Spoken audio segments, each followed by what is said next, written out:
Good morning and welcome back to Early Morning with Sue. Now this is the confidence that we have in Him, that if we ask anything according to His will, He hears us. And if we know that He hears us, whatever we ask, we know that we have the petitions that we have asked of Him. 1 John 5:14-15. So the question today is, does anything keep me from looking for God's answers to my prayers?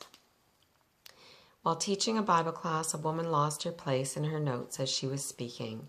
As she continued to speak, she tried to find where she had gotten off course, but when she realized she was hopelessly lost in her own middle of words, she apologized to the group and paused to search for the missing page.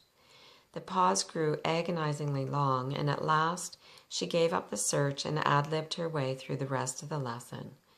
She couldn't remember the applications she had planned to make, forgot part of her main illustration, and knew her conclusion was weak. As she left the lectern, she was on the verge of tears, feeling like an abysmal failure. To her great surprise, a woman came to her to say that she thought that this had been the best Bible class so far.